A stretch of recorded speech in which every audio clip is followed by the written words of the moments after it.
$105 ming evaziga Uchtepa tumani Sakkoki mahalladan chiroyli kottejimiz chiqib qoldi. Keling, mahallaning kengligiga bitta e'tibor berasizlar. 5 ta kottej joylashgan, 4 ta sotildi, bittasi qolgan.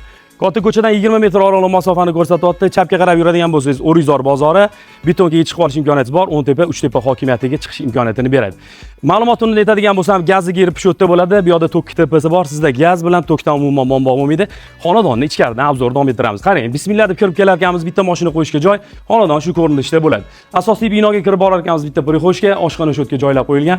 Bitta o'sha sanuzilga ko'zingiz tushadi. Uni yonida bitta choy ichib o'tirishga xonani ko'rsanglar bo'ladi. Uni ro'parasida kattagina chiroyli holatda remontlardan chiqarilgan zalga ko'zingiz tushyapti. Ikkinchi qavatga chiqib borar ekanmiz, ikkinchi qavatda 3 ta ota-onalar yotoqxonasiga ko'zingiz tushyapti. Bitta sanuzilimiz bor. Ma'lumotni yana aytadigan bo'lsam, xonadonimizda podval qismi ham bor. Xonadon egalari 1 yil mobaynida shu yerda yashashgan, remontlari juda ham chiroyli holatda saqlanib qolgan.